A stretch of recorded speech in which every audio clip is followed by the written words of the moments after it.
Hello students, welcome to online class. मैं सुखवंत सिंह। ਆਪਾਂ ਕਰ ਰਹੇ ਹਾਂ +2 ਦਾ ਪੰਜਾਬੀ ਸਾਹਿਤ। ਪੰਜਾਬੀ ਸਾਹਿਤ ਦੇ ਵਿੱਚ ਜਿਹੜਾ ਕਵਿਤਾ ਵਾਲੇ ਭਾਗ ਦੇ ਵਿੱਚ ਆਪਣੇ ਇਸ ਤੋਂ ਪਹਿਲਾਂ 3 ਪਾਠ।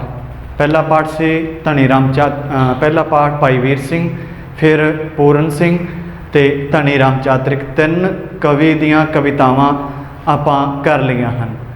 ਅੱਜ ਆਪਾਂ ਕਰਨ ਜਾ ਰਹੇ ਹਾਂ ਪਾਠ ਨੰਬਰ 4 ਬਾਬੂ ਫਿਰੋਜ਼ਦੀਨ ਸ਼ਰਫ।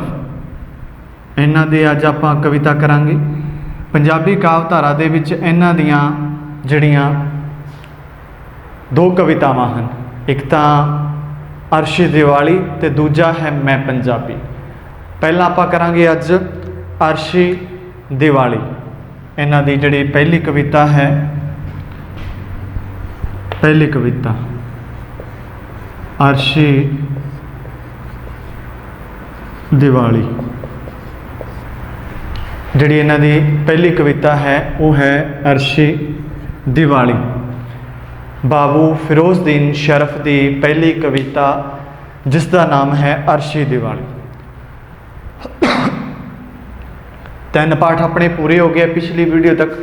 ਅੱਜ ਆਪਾਂ ਚੌਥਾ ਪਾਠ ਸ਼ੁਰੂ ਕਰਨ ਜਾ ਰਹੇ ਹਾਂ, ਪਾਠ ਨੰਬਰ 4। ਤਾਂ ਪਹਿਲਾਂ ਆਪਾਂ ਦੇਖਾਂਗੇ ਆਪਣੀ ਜਿਹੜੀ ਪਹਿਲੀ ਵਿਆਖਿਆ ਹੈ ਉਹ ਕਿੱਥੋਂ ਲੈ ਕੇ ਕਿੱਥੋਂ ਤੱਕ ਹੈ। ਹਰਿਮੰਦਰ ਦੇ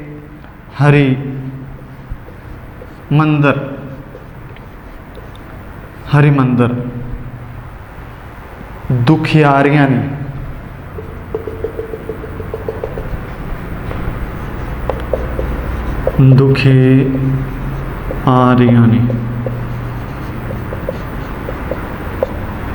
ਪਹਿਲੀ। ਹਰਿਮੰਦਰ ਦੇ ਨਿਤਰੇ ਜਲ ਅੰਦਰ ਡਾਢੀ ਲਾਈ ਮੌਜ ਸਿਤਾਰਿਆਂ ਨੇ ਜਿੰਦਾਂ ਬੰਨ੍ਹ ਕੇ ਤੇ ਆਪੋ ਵਿੱਚ ਜਿਵੇਂ ਲਾਈ ਹੋਈ ਟੋਭੀਆਂ ਸਾਰਿਆਂ ਨੇ ਕੀਤੀ ਹੋਈ ਇਹ ਸੀਨੇ ਦੀ ਅੱਗ ਠੰਡੀ ਗੋਤੇ ਮਾਰ ਜਾਂ ਪ੍ਰੇਮ ਅੰਗਿਆਰਿਆਂ ਨੇ ਗੁਰੂ ਚਰਨਾਂ ਦੀ ਸ਼ਰਨ ਜਾ ਲਈ ਹੋਈ ਏ ਅਰਸ਼ੋਂ ਆਣ ਕੇ ਮਹਾ ਦੁਖਿਆਰੀਆਂ ਨੇ। ਅਰਸ਼ੋਂ ਆਣ ਕੇ ਮਹਾ ਦੁਖਿਆਰੀਆਂ ਨੇ। ਤਾਂ ਸਭ ਤੋਂ ਪਹਿਲਾਂ ਆਪਣਾ ਜਿਹੜਾ ਕੰਮ ਹੈ ਆਪਾਂ ਲਿਖਾਂਗੇ ਪ੍ਰਸੰਗ। ਵੀ ਸਭ ਤੋਂ ਪਹਿਲਾਂ ਜੋ ਆਪਾਂ ਲਿਖਦੇ ਹਾਂ ਪ੍ਰਸੰਗ ਜ਼ਰੂਰੀ ਹੈ। ਪ੍ਰਸੰਗ ਕਿਵੇਂ ਲਿਖਦੇ ਆਪਾਂ? ਇਹ ਕਾਵ ਸਤਰਾਂ, ਇਹ ਕਾਵ ਸਤਰਾਂ, ਇਹ ਕਾਵ ਸਤਰਾਂ ਸਾਡੀ ਪੰਜਾਬੀ ਦੀ ਪਾਠ ਪੁਸਤਕ, ਪੰਜਾਬੀ ਦੀ ਪਾਠ ਪੁਸਤਕ ਪੰਜਾਬੀ ਕਾਵਧਾਰਾ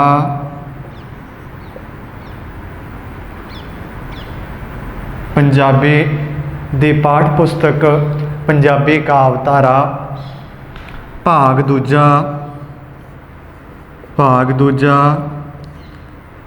ਕਾਵ ਸੰਗ੍ਰਹਿ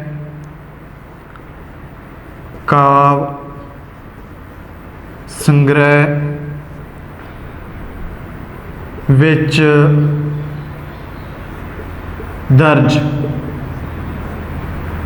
ਦਰਜ ਬਾਬੂ ਫਿਰੋਜ਼ਦੀਨ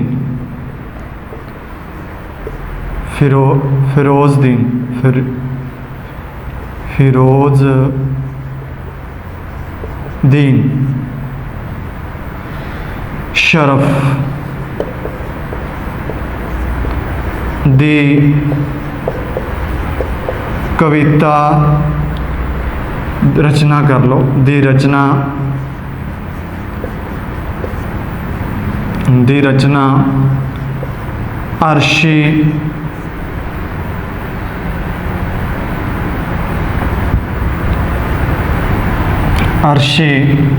ਦੀਵਾਲੀ। ਅਰਸ਼ੀ ਦੀਵਾਲੀ ਵਿੱਚੋਂ ਲਈਆਂ ਗਈਆਂ ਹਨ। ਅਰਸ਼ੀ ਦੀਵਾਲੀ ਵਿੱਚੋਂ ਲਈਆਂ ਗਈਆਂ ਹਨ। ਇੱਥੋਂ ਤੱਕ ਆਪਾਂ ਵੇਰਵਾ ਦਿੱਤਾ ਹੈ ਪਾਠ ਪੁਸਤਕ ਦਾ ਨਾਂ, ਕਵੀ ਦਾ ਨਾਂ ਤੇ ਕਵਿਤਾ ਦਾ ਨਾਂ। ਹੁਣ ਆਪਾਂ ਗੱਲ ਕਰਾਂਗੇ ਇਸ ਵਿੱਚ ਕਵੀ ਕੀ ਕਹਿ ਰਿਹਾ ਹੈ। ਇਸ ਰਚਨਾ ਵਿੱਚ ਕਵੀ ਨੇ ਇਸ ਰਚਨਾ ਵਿੱਚ ਕਵੀ ਨੇ ਇਸ ਰਚਨਾ ਵਿੱਚ ਕਵੀ ਨੇ ਸ਼੍ਰੀ ਹਰਿਮੰਦਰ ਸਾਹਿਬ, ਜੋ ਅੰਮ੍ਰਿਤ ਸਾਹਿਬ ਵਿਖੇ ਹੈ, ਸ਼੍ਰੀ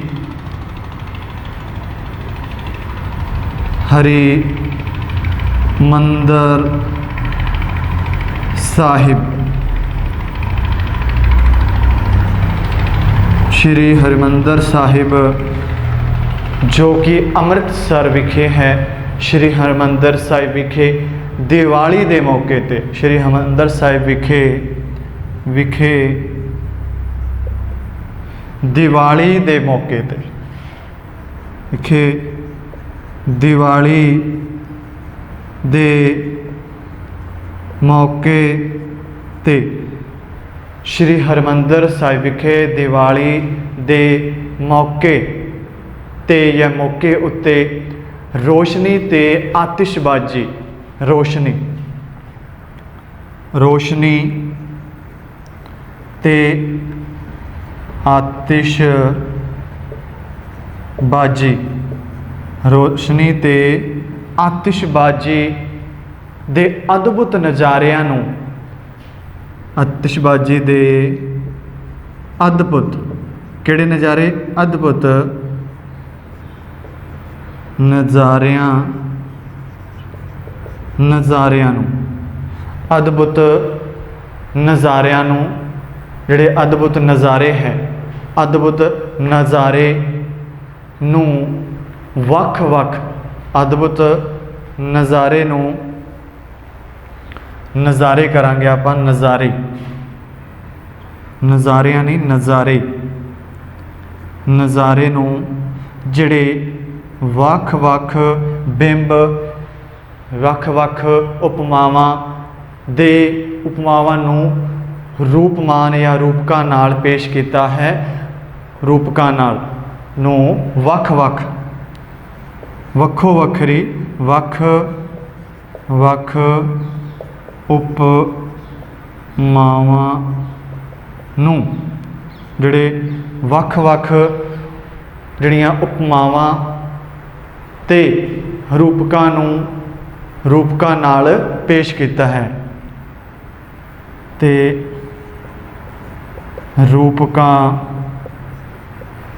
ਨਾਲ ਪੇਸ਼ ਕੀਤਾ ਹੈ,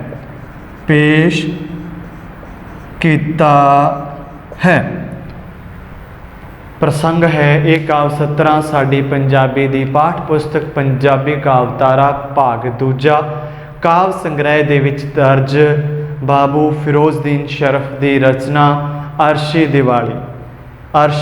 ਦੀਵਾਲੀ ਵਿੱਚੋਂ ਲਈਆਂ ਗਈਆਂ ਹਨ। ਇਸ ਕਵਿਤਾ ਦੇ ਵਿੱਚ ਕਵੀ ਨੇ ਸ਼੍ਰੀ ਹਰਿਮੰਦਰ ਸਾਹਿਬ ਵਿੱਚ ਦੀਵਾਲੀ ਮੌਕੇ, ਸ਼੍ਰੀ ਹਰਿਮੰਦਰ ਸਾਹਿਬ ਦੇ ਦੀਵਾਲੀ ਦੇ ਮੌਕੇ, ਜਦੋਂ ਦੀਵਾਲੀ ਦਾ ਤਿਉਹਾਰ ਹੁੰਦਾ ਹੈ, ਦੀਵਾਲੀ ਵਾਲੇ ਤਿਉਹਾਰ ਵਾਲੇ ਦਿਨ ਹੈ, ਉਸ ਮੌਕੇ 'ਤੇ ਰੋਸ਼ਨੀ ਤੇ ਆਤਿਸ਼ਬਾਜ਼ੀ ਦੇ ਅਦਭੁਤ ਜਿਹੜੇ ਨਜ਼ਾਰੇ ਹੈ, ਰੋਸ਼ਨੀ ਤੇ ਉਸ ਦੇ ਜਿਹੜੇ ਅਦਭੁਤ ਨਜ਼ਾਰੇ ਹੈ, ਉਹਨਾਂ ਨੂੰ ਵੱਖ-ਵੱਖ ਉਪਮਾਵਾਂ ਤੇ ਰੂਪਕਾਂ ਨਾਲ ਪੇਸ਼ ਕੀਤਾ ਹੈ, ਜੋ ਕਿ ਅਸਮਾਨ ਦੇ ਵਿੱਚ ਜਦੋਂ ਹੁਣ ਆਤਿਸ਼ਬਾਜ਼ੀ ਹੈ, ਉਹ ਜਦੋਂ ਅਸਮਾਨ ਦੇ ਵਿੱਚ ਜਾ ਕੇ ਆਪਾਂ ਆਤਿਸ਼ਬਾਜ਼ੀ ਚਲਾਉਂਦੇ ਹਾਂ, ਅਸਮਾਨ ਦੇ ਵਿੱਚ ਜਿਹੜੀ ਰੋਸ਼ਨੀ ਹੈ, ਉਸ ਰੋਸ਼ਨੀ ਦਾ ਜਿਹੜਾ ਪ੍ਰਤੀਬਿੰਬ ਹੈ ਹਰਿਮੰਦਰ ਸਾਹਿਬ ਦੇ ਨਿੱਤਰੇ ਜਲ ਅੰਦਰ ਜਦੋਂ ਬਣਦਾ ਹੈ, ਉਹਦੀ ਤਸਵੀਰ ਜਦੋਂ ਬਣਦੀ ਹੈ ਤਾਂ ਬਹੁਤ ਜ਼ਿਆਦਾ ਸੋਹਣੀ, ਬਹੁਤ ਹੀ ਜ਼ਿਆਦਾ ਮਨ ਨੂੰ ਮੋਹਕ ਵਾਲੀ ਤਸਵੀਰ ਪ੍ਰਤੀਬਿੰਬ ਬਣਦਾ ਹੈ, ਜਿਸ ਨੂੰ ਆਪਾਂ ਬਿਆਨ ਨਹੀਂ ਕਰ ਸਕਦੇ। ਉਸ ਦੀ ਖੁਸ਼ੀ, ਉਸ ਦੀ ਗੱਲ ਕਰ ਰਿਹਾ ਹੈ ਕਵੀ, ਉਪਮਾਵਾਂ ਤੇ ਰੂਪਕਾਂ ਰਾਹੀਂ ਇਸ ਨੂੰ ਪੇਸ਼ ਕਰ ਰਿਹਾ ਹੈ। ਤਾਂ ਆਪਣੀ ਵਿਆਖਿਆ ਸ਼ੁਰੂ ਕਰਦੇ ਹਾਂ। ਅੰਮ੍ਰਿਤਸਰ ਦੇ ਹਰਿਮੰਦਰ ਦੇ ਨਿਤਰੇ ਜਲ ਅੰਦਰ ਡਾਢੀ ਲਾਈ ਇਹ ਮੌਜ ਸਿਤਾਰਿਆਂ ਨੇ।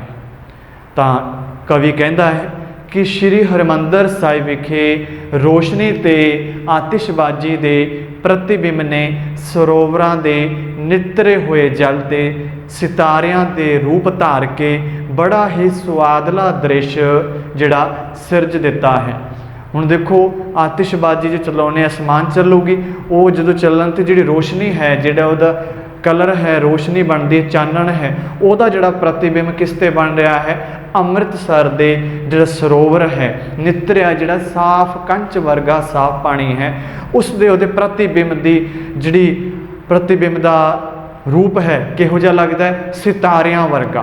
किहो जिहा रूप, सितारियां वर्गा रूप धार के बड़ा ही स्वादला भाव मन नूं मोहण वाला, मन नूं मोहण वाला। नितरे दा भाव है जिहड़ा साफ या पानी विचों डुबो के नितरे। तां डाढी दा भाव खुशी वाला समा, डाढी दा भाव इत्थे है खुशी वाला समा।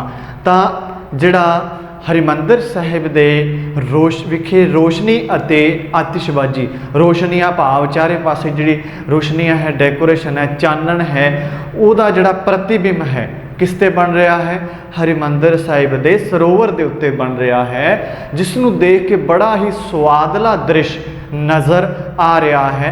बहुत ही वधिया दृश्य वेखण नूं मिल रहा है, जो कि अमृतसर दे हरिमंदर सरोवर की आपां गल कर रहे हाँ। जिंदा बन के आपो विच, जिंदा बन के आपो विच जिमें लाई हुई टूबियां सारियां ने। भाव टूबियां दा भाव है खुशी दी लहर उठनी, खुशी दी लहर उठनी। तो इस तरह लगता है कि जिमें सारे सितारियां दे आपो अपनियां जिहड़ियां जिंदा है बन के टूबियां ला रहे हैं, टूबियां ला दित्तियां। टूबियां दा भाव खुशी दीयां लहरां उठ रही, खुशी ही खुशी महसूस हो रही है, खुशी दीयां लहरां उठ रही हैं, खुशी दीयां लहरां दीयां टूबियां ला दित्तियां होण। कीती होई सीने दी अग ठंडी, गोते मार के जां प्रेम अंगियारियां ने। जां इस तरह जापदा है कि जिमें प्रेम प्यार दियां जड़ियां अंगियारियां है, अंगियारे कहते हैं अग दे कोले, जिहड़े दगदे हुए अग दे कोले है, उन्होंने आपां की अंगियारियां ने इस जल विच गोते मार के उन्होंने ठंडक मिलती है। उन्होंने गुरु चरना दी शरण जा लई इन्हां जा लईए अरशों आन के महा दुखियारियां। तां जिमें प्रेम दियां अंगियारियां ने इस जल विच गोता मार रही है कि महादुखियारियां ने, महादुखियारियां जिहड़े दुखां ने बहुत दुखी है, वो अरशां तो उतर के गुरु चरना दी शरण लई होवे। इस तरह का जिहड़ा दृश्य है वो सिरज बन रहा है, सिरजा जा रहा है रोशनी ते आतिशबाजी दे प्रतिबिंब नाल। तां अपना पहला व्याख्या सी जिस विच आपां गल कीती हरिमंदर साहिब दे, हरिमंदर दे नितरे जल अंदर डाढी लाई मौज सितारियां ने, जिंदा बन के आपो विच जिवें लाई हुई टूबी सारियां ने। तां कवि कहता है कि श्री हरिमंदर साहिब विखे रोशनी ते आतिशबाजी दे प्रतिबिंब नूं दा जिहड़ा दृश्य है सरोवर दा नितरिया भाव साफ सुथरा, नितरे दा भाव पानी विच डुबो के, नितरे दा भाव पानी विच डुबो के डुबे हुए हैं जिहड़े सितारे हैं। तां जल डुबे हुए जल विच सितारियां दा रूप धार के बड़ा ही स्वादला दृश्य सिरज दिता है किन्हां ने, रोशनी ते आतिशबाजी ने। फिर इस तरह लगता है कि जिमें इन्हां सारे सितारियां ने अपनियां जिंदां नूं बन के उहदे विच टोपियां ला रहे होण, भाव खुशी दीयां लहरां, खुशी दीयां लहरां उठ रही होण, जां इस तरह लगता है कि प्रेम दीयां अंगियारियां ने इस विच जान गोते मार रही होवे। तां जां महादुखियारियां जिहड़ियां ने अरशां तो उतर के गुरु चरना दी शरण लई होई होवे। इसे अपना पहला। हुण गल करते हैं हाँ आपां दूजी व्याख्या दी। तो दूजी व्याख्या है अपनी, सुट्टे हुए ने मोती। दूजी है सुट्टे होए ने मोती, सुट्टे होए ने मोती गुरुद्वारिया ने। कितों तक है? गुरु आर्या ने।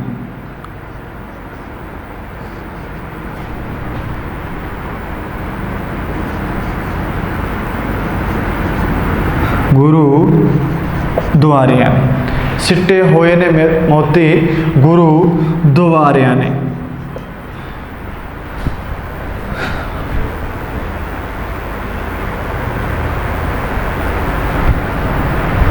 हुण अपना प्रसंग है जिहड़ा अपना प्रसंग उही रहूगा जो आपां पहलां लिखिया होया है, क्योंकि आपां इस कविता नूं 4 हिस्सियां 3-4 हिस्सियां च पूरा करांगे।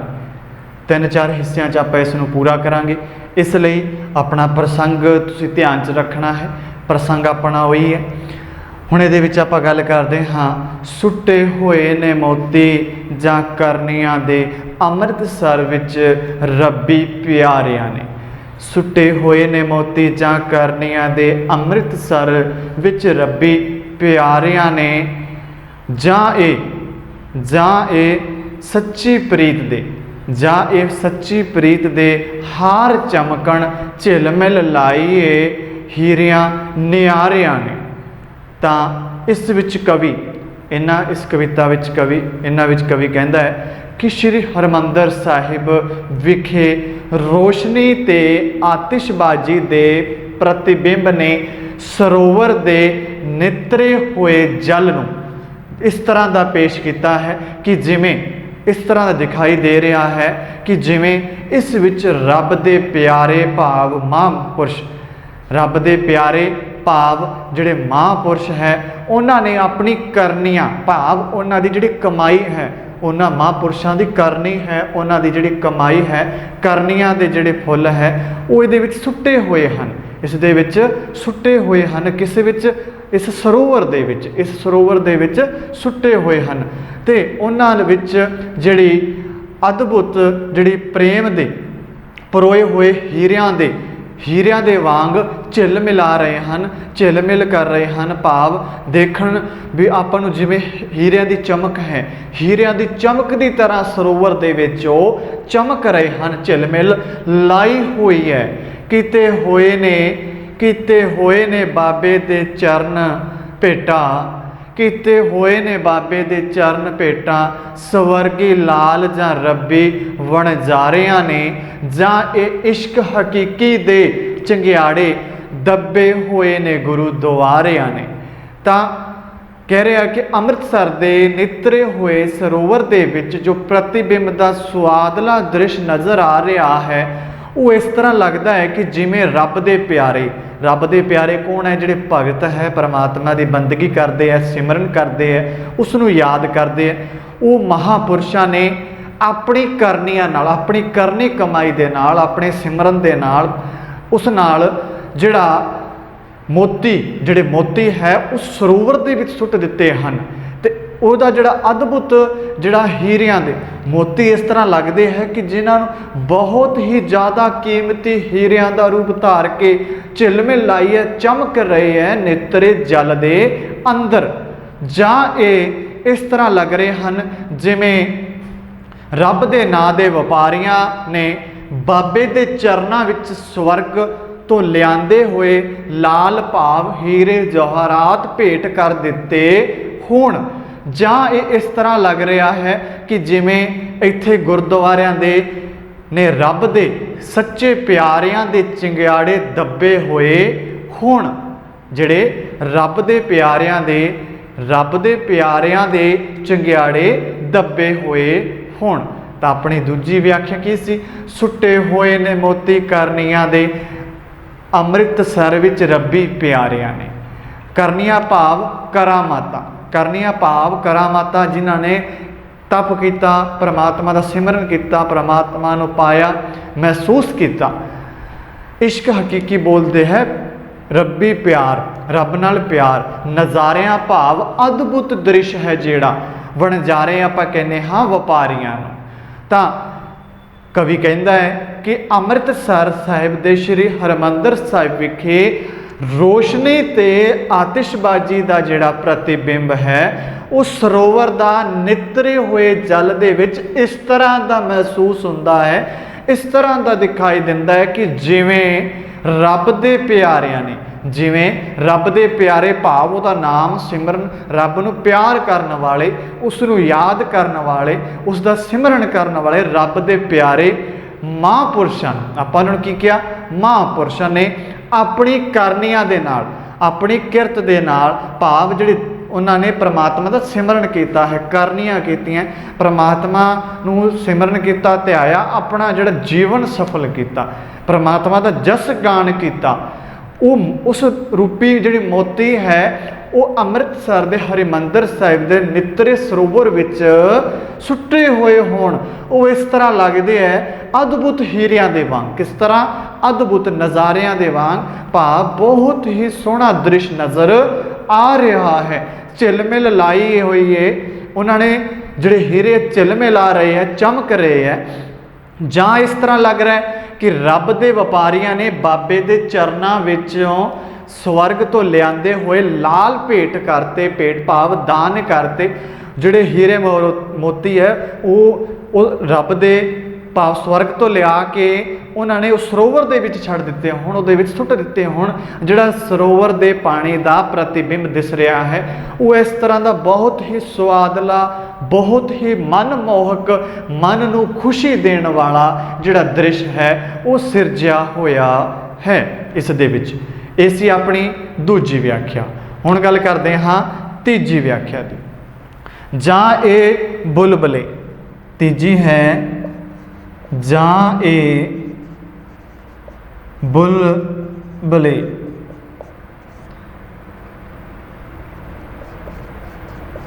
ਜਾਂ ਇਹ ਬੁਲਬਲੇ ਤੋਂ ਲੈ ਕੇ ਸਵਰਗੀ ਨਜ਼ਾਰਿਆਂ ਨੇ, ਨਜ਼ਾਰਿਆਂ ਨੇ।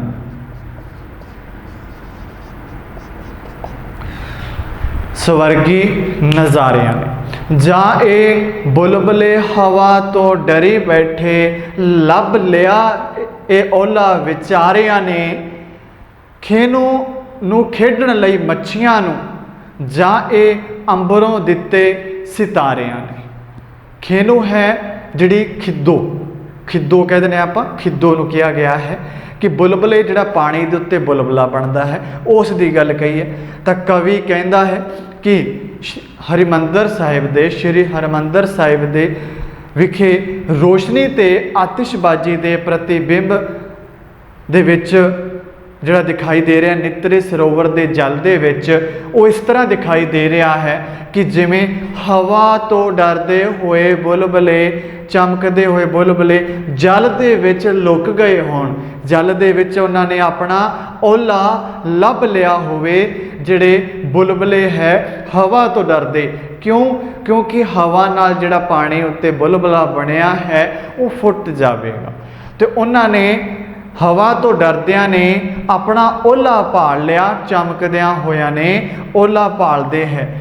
ਫਿਰ ਅੱਗੇ ਹੈ ਜਾਂ ਇਹ ਇਸ ਤਰ੍ਹਾਂ ਲੱਗ ਰਿਹਾ ਹੈ, ਇਸ ਤਰ੍ਹਾਂ ਜਾਪਦਾ ਹੈ ਕਿ ਜਿਵੇਂ ਅਸਮਾਨ ਤੋਂ ਸਿਤਾਰਿਆਂ ਨੇ ਮੱਛੀਆਂ ਨੂੰ ਖੇਡਣ ਲਈ ਖਿੱਦੋ ਦਿੱਤੀ ਹੋਵੇ।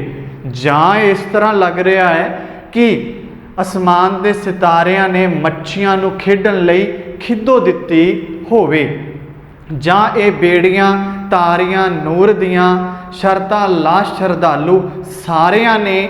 ਜਾਂ ਇਹ ਜਲ ਨਹੀਂ ਸ਼ੀਸ਼ੇ ਦੀ ਕੰਧ ਵਿੱਚ ਝਾਤ ਪਈ ਇਸ ਸਵਰਗੀ ਨਜ਼ਾਰਿਆਂ ਨੇ।